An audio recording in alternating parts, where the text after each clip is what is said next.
Afternoon. Today I've got one easy tip to help you earn an extra $200 in interest. And this tip is to ladder savings bonds. So if you have an emergency fund and you're saving it either in your savings account or even if you've gone and gotten a high yield savings account, there's a way to earn more interest, and that's to use I-Series U.S. government savings bonds. We talked about I-Series savings bonds before briefly, but I want to incorporate this strategy into savings, say, in your emergency fund.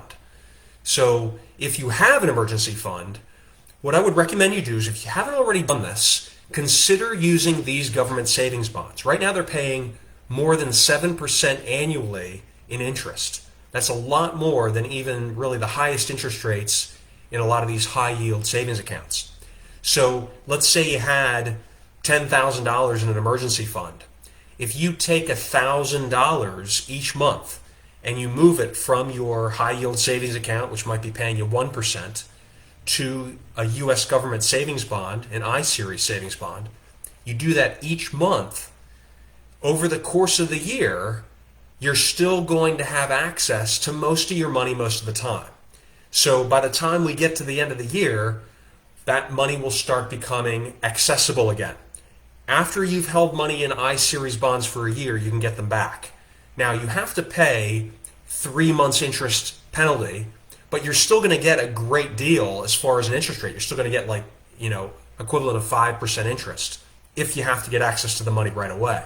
But if you don't, you can let it sit in there and continue to earn interest, gain purchasing power, and keep that purchasing power of your emergency fund up over the years that you'll need it, which will be for a long time, most likely, right? It's something that you can fall back on.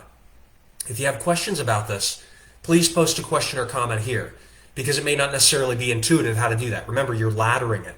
So you're taking some of your money each month and you're putting it in the savings bond, but you're having the rest of your emergency fund available, right, as you continue to put small amounts in each month. Come the end of the year, it's going to start maturing. Not really maturing, but becoming available if you have to draw it out.